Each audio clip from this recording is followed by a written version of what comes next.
Mga kapuso, 4-peat na ang Benilde Lady Blazers matapos magkampiyon sa NCAA Season 100 Women's Volleyball. Si Julius Bilacaol nakatuto.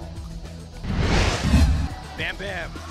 Oh, that was out, Bam Bam. Ginluto sa Arellano Chiefs ang Letra Knights sa sulod sang 4 ka sets para maangkon ang ila pinakauna nga kampyonato sa historic season 100 championships ang men's volleyball.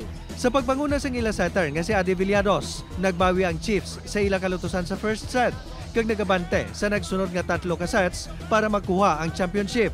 Ang ila team captain nga si Carl Berdal ang ginkilala nga finals MVP. Kag ang first-year head coach naman nga si Carl Brian Vitog ang coach of the year.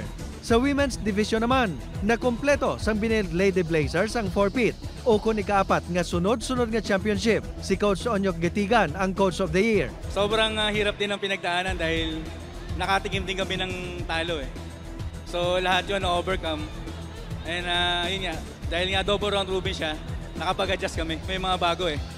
So nag-step up sila and deserve nila talaga to. Si Mike Ago ang ginkilala nga finals MVP kag season MVP para sa season 100.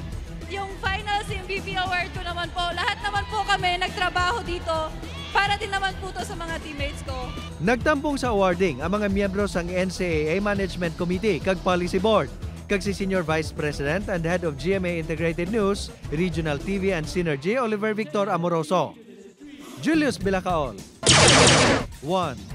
Western Visayas.